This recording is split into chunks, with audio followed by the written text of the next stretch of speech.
people, thank you for watching my video. My name is Roel. I am a health and nutrition coach and diabetes practitioner based in Hale near Manchester, and I make these videos to motivate you to be as healthy as you can be.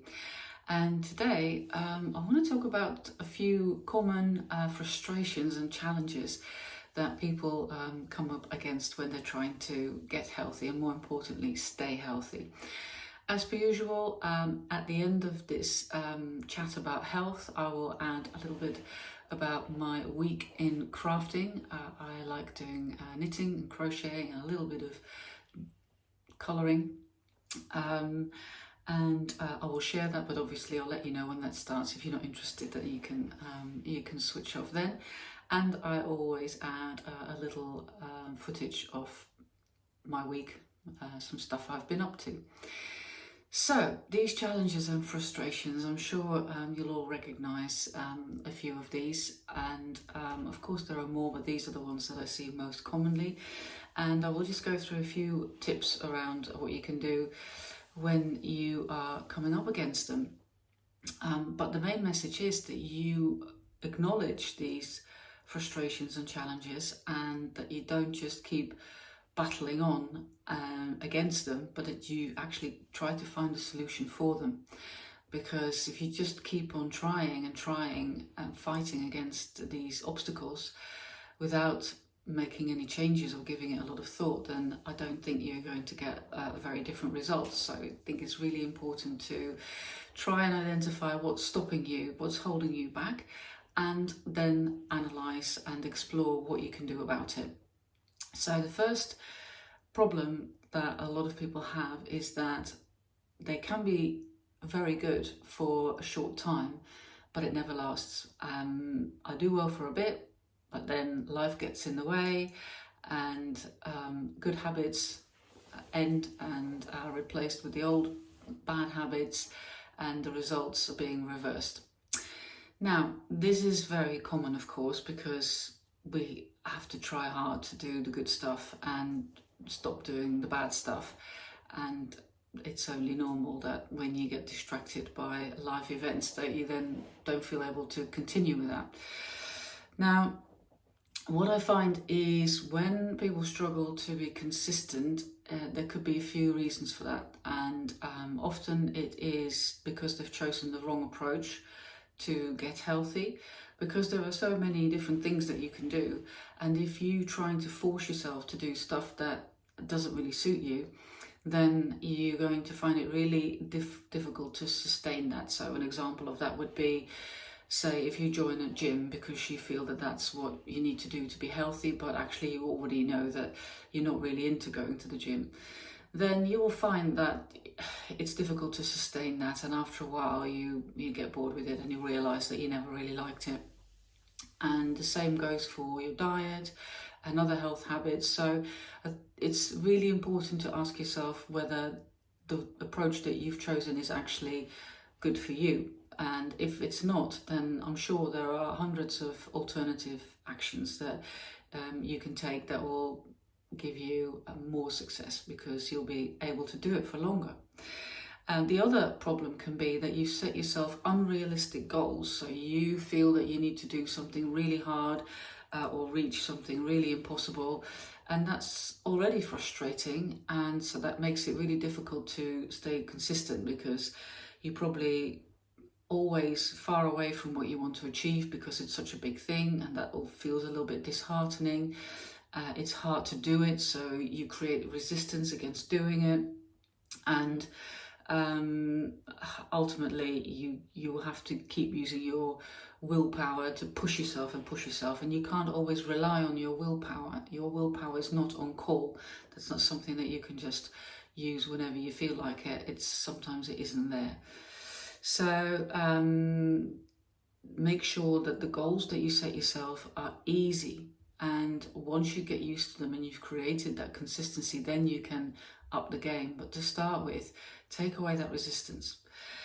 Then it might be that you have no system to track your progress or set goals, and you're just sort of trying stuff and doing stuff and stop doing stuff and see what happens and hope for the best.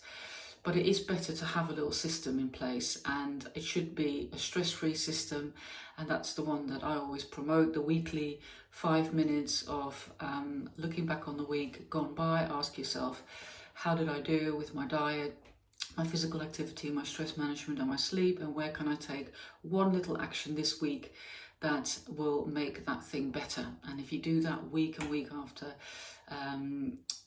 again and again, then you will become consistent, and that's when you really start to see the good results. It might take a little bit longer to start with, but what's the point of getting these exciting results for a short period of time and then lose it all again? Then you have to start all over again and you just feel a bit crap about it. So those are just a few solutions. But like I said before, if you feel that you're not consistent and none of these solutions appeal to you, try to think what you can do to become more consistent. What is the problem and what can you do about it, rather than just thinking, I've got to be consistent, I'll just try again and again. The next frustration and challenge that I hear a lot is that people are a little bit overwhelmed by conflicting advice around healthy living, and I totally understand that, because there is so much information around, and there is a lot of conflicting information around. Some people say this is good for you, and other people say no, that's bad for you, and you think, well, what am I to do? And you feel a bit paralyzed because you just don't know what to do.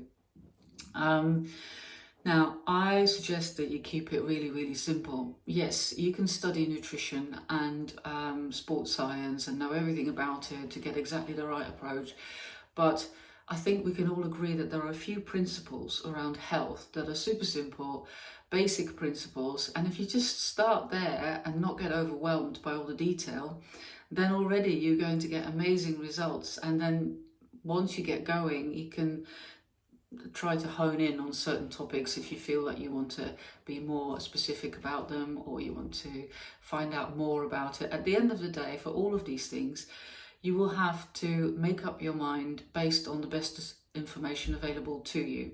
There is no truth. Maybe about some things, say for example, eating ultra processed food is not good for you, and I think there is nobody that I can think of that would disagree with that. So that's one of those basic principles. But outside the basic principles, you probably find studies for something and against something, and you just have to try and see what works for you. But to start with, I would just keep it super simple. When it comes to the diet, just eat real food. Did it have a face? Is it an egg, or did it grow somewhere? Then go ahead. Or of course, if you're a vegan or vegetarian, and leave out the animal-based products. When it comes to movement, move more, and start there. If you're not sure what to do, just get going, do something, and you'll get some results. And then, if you make sure that you do some aerobic, you use your muscles, and you stretch regularly, then you will get results. And stress management, again, there are hundreds of things that you can do. Just start small, start somewhere, keep it simple. Sleep, the same thing. Start with the basic principles around sleep. Some people go really deep into all the information around sleep, and there is a lot if your sleep's not great. But I would suggest that first you check that you've got all the basic things in place that you need for a good night's sleep. And there's no point you starting to experiment with high level stuff if you're still sleeping in a bedroom that's too hot, or too much light, whatever it is that, not a nice bed. So again, get the basics right first. Another frustration or challenge, I should say, is people sometimes say that I'm too tired and overwhelmed to do all this stuff. I've got so much going on. Maybe you've got a couple of kids, a busy job, or a lot going on at home. Maybe you're looking after elderly parents, and you just think, I know what to do, but I'm just too tired and stressed to deal with that now. And, when things settle, I will tackle it. But there is a chance that things never settle, and to be honest, if they do, something else probably pops up again, because I think we all know that life is like a game of whack-a-mole. You whack one and then another one pops up somewhere else. So you better start now, do something. And it all goes back again to keeping it simple and keeping it easy. So even if you have tons of stuff going on that makes it really difficult for you to do something, try to just do one little thing and start there and then build it from there. Or come up with a system that makes it easier, and maybe that will take a little bit more planning and organisation to begin with, but that actually might be really helpful in the long run, because then you've got the system in place, and that will actually take away some overwhelm that you're experiencing. And another challenge that people may have is that they feel judged by people around them. Maybe they're even a little bit embarrassed about having tried stuff before and it didn't work, or maybe doctors or health practitioners or your family or your friends or might make you feel like you're a failure. And that, of course, isn't helpful, because when you feel like that, you're not going to do very well. You just feel a bit shit about yourself, and then you're not in a good place to make positive changes. So easier said than done to let that go. I know, it's easy for me to say, oh, don't worry about what other people are saying or what you think they are thinking. And if you need a little bit of help with that, then I can recommend a book by Mel Robbins. She is, I think you could call her a life coach, quite famous. Maybe you've heard of her already, and you can find her on YouTube. But she wrote this book called The Let Them Theory. It's a life-changing tool that millions of people can't stop talking about. I think that's the subtitle, I'm not sure. But this book actually talks about feelings of feeling stuck, feeling overwhelmed, and also being frustrated about where you are and you think it's you. But the problem often is the power that you give to other people, rather than focusing on the power that you have about yourself. And so that book, I can highly recommend it. It will it will teach you how to stop wasting your time and energy on stuff that you are not in control of. It will help you to stop comparing yourself to other people, because that's super unhelpful and doesn't make you feel good. It will help you to break free from worries, fear, self-doubt. It will also release you of the grip of other people's expectations. And there's a lot more in that book, but that's the stuff that relates to what I just talked about. When you feel judged, when you feel that other people have a say about what you're up to when it comes to your health, and obviously that is nobody else's business but yours. Lastly, I'll mention struggling with sugar cravings and emotional eating. Now, the sugar cravings, to be honest, the only way to really beat them is to stop feeding the beast. And it is, a little bit like any drug addiction. The only way to get rid of it is to stop taking the drug. And that's the same for sugar cravings. Again, that's also easier said than done, but I think you will find that if you start eating healthy food, nourish your body, love yourself, look after yourself, sleep well, move more, then you're in a stronger position to resist these cravings. And always remember, when you have a craving for something, that the cravings come in waves. They come and go, more importantly, in waves. So maybe you can remember when you last felt like chocolate and you really, really wanted some chocolate. It starts with a little idea, oh, fancy some chocolate. And then it gets stronger and stronger and stronger and stronger, to the point that you would kill for chocolate or get out the house and go to the shop and buy some chocolate. But that's the top of the craving. And if you can resist that and get over it, maybe by distracting yourself, have a glass of water, sort a drawer out, or paint your nails, or do something else, then you'll find that it actually also goes down again. It will come back, but the more often you're able to get over the top of the worst feeling of wanting it, then the cravings get less and less strong, and you'll be better in a better position to conquer it. Now, if your cravings are caused by emotional eating, then of course that's super challenging, and that is stuff that is not something that you can sort out very quickly, but it is still something that you can work on, and I would suggest that you do that, because otherwise that will always interfere with your intentions of being healthy. And a book that I can recommend for that is a book by Julie M. Simon called When Food is Comfort. And she's a psychotherapist, and she struggled with emotional eating herself. And the blur at the back of the book tells you that if you regularly eat when you're not truly hungry, you choose unhealthy comfort foods, or eat beyond fullness, something is out of balance. Recent advances in brain science have uncovered the crucial role that our early social and emotional environment plays in the development of imbalanced eating patterns. So I think she suggests that you do go back into your life, and often you can link these urges to eat comfort food when you're not hungry to some stuff that has been going on in the past. And I know that goes a little bit deep, but this book is very accessible. It has a lot of practical advice, exercises that you can do to overcome this. And this book claims that the brain can be rewired for optimal emotional health. And this book presents a breakthrough mindfulness practice called inner nurturing. And it is a step-by-step program. So that's what I like about this book. It goes step by step through this program. You learn how to nurture yourself with the loving kindness you crave and handle stressors more easily, so that you can stop turning to food for comfort.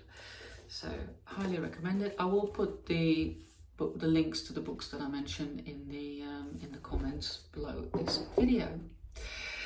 Now, obviously there are many more obstacles and frustrations and challenges, and if you have one or two or more that I haven't mentioned today, I just wanted to highlight a few ones that I often see with the people I talk to, then feel free to contact me or put it in the comments down below. And like I said before, my main message is not to take it on the chin and keep battling and trying to get the results in spite of these obstacles, but actually tackle the obstacles and do something about them. And it may not be 100% successful, but even if you can overcome it for 50%, then you're still going to see more results than you are seeing now. And also, every time you try to overcome an obstacle and it doesn't work, then you found out something, you've learned something. Why did that not work? And then it brings you closer to the solution that will work. So that was my health message for today, and I hope that you are going to think of your little actionable goal for this week. What is the one little thing that you're going to do this week to be as healthy as you can be? Think about your diet, think about your physical activity, your stress management and your sleep. How's that all going? Mark yourself out of 10 for these 4 lifestyle factors for last week, and then think of one thing that you can do this week that's going to improve the rating for one of those lifestyle factors. And don't make it difficult, make it easy, because then you'll do it every day. You can tick it off, make a little habit tracker, you can tick it off. And if it feels good at the end of the week, maybe you can up the game a little bit or keep on doing it to become even more consistent. And then rinse and repeat. And if you do that every week, then you're going to be very successful. Thank you so much for watching. So I will talk a little bit about my crafting now, mainly knitting, bit of crocheting. If you're not interested in that, then thank you for watching, and hopefully see you next week. And lastly, I want to remind you that I am organising another webinar this Wednesday, the 18th at 8 o'clock UK time, about effective health goals, how to identify them, how to set them, and how to become successful and consistent with them. It comes with a free workbook. So if you register for the webinar, you will get the free workbook, even if you don't turn up to the webinar, but it would be nice to see you. I'll leave the link down below, and see you next time. So for the crafting, I've got a few things, but not as many because, let's be honest, it's only been a week and there's only so much crafting you can do when you work full-time. So I finished one of my socks, my collarwork socks. I've talked about them before. It's the Summerlee Collarwork Cuff Sock Club. I think you buy the pattern once and then every month you get a new pattern for the top bit of the sock. So in this case I've chosen this pattern, I think it was August last year, little flowers, and I haven't blocked it yet, so it will be neater once it's blocked with collarwork especially. You'll see the difference. I don't have a sock blocker, so that's why it looks a little bit lame, but talking about lame, I don't like this yarn very much. It is the Yarn Smith merino sock yarn, and it's Wool Warehouse own brand of yarn, so I think they've now have all types of yarns in that make. Yarn Smith it's called. They've got the kid silk, they have DK, and this is the fingering merino sock weight. And you can even sort of nearly see, so this feels a bit weird, that it's sort of a bit, I don't know. For me, it's a little bit too drapey for socks. I think it'd probably be nice to use in a shawl, and that's probably what I'm going to use it for because I bought a few in different colours. So I'm not probably going to use that for socks again because it just makes a very, nearly too soft. I really like the blue face, is it blue face Leicester yarn? It's a bit more woolly, a bit still soft but a bit more woolly. And I have actually also used other merino sock yarns that are not as floppy as this one, so I don't know if you can see it on the hand. Like I said, I still need to block it. I'm not really that pleased with them, to be fair. Don't know why, I think they just look a bit messy. But obviously I will make the other one. I have started the other one, only just, and I've started it on the little Chowgu small round shorty. I don't really like knitting the whole sock with it, but for the collar work it is handy because if you're doing all round collar work, you don't really want to have that stage where you go from one needle to the next if you're using DPNs. Or if you're using my favourite sock yarn needles, which are the Crazy Trio. There are 3 needles that look like this. I'm only showing 2 here, but you use 2 to hold the work on, and then you knit with the 3rd one. And these are my favourite. And you can do the whole sock on these, because if you use these shorties, you will not be able to do the toe on these. So then you still need to swap to DPNs or magic loop with a bigger needle. So I don't know. I think I'm only going to use it for the collar work this time. And then I'm going to continue with the Crazy Trio. I should have really looked that up before I did this video. Now, I might even try and do the collar work with those to see if it actually matters, and maybe it's not so bad, then I'm probably not going to use these. What I do like these for is the casting on. If you start from the toe and you knit from the toe up, I prefer these because then I just do a Turkish cast on. But if you start with the cuff, then I prefer this anyway, so it's good to have all of that stuff. Then I've showed this a few times, but I'll just show you that I've just got a little bit further. I'm now separated for the sleeves in my Guatemala. Still very, very happy with the colours, so I've now put the sleeves on a little bit of that, I forgot what that's called, that sort of rubbery stuff. I do like to use that rather than a bit of yarn. Very, very happy with the colours. It's quite bright. You're not going to lose me if I'm wearing this. But yeah, I just plough on with this, and I'm looking forward to Yvonne's videos that I think she's going to start today. If I'm posting this video on Sunday, where she does the knit along videos daily about the Guatemala. Then the other thing I've been working on is, do you know the doll I made? Actually, I'll show you again. I just have to get it out of my cupboard. It's a crochet doll that I'm making for my granddaughters, and I have to make another one because they're twins. And it's by Crochet Tree. I will leave a link to that below as well, because I really rate their I always want to say recipes for patterns, but I mean a pattern, of course. And so I've made one doll, I've got to make another one, and the patterns are really good. They're very easy to read, and I'm not a very experienced crocheter, and I found it very easy to follow. There are videos that you can watch as well if you want to. Very simple.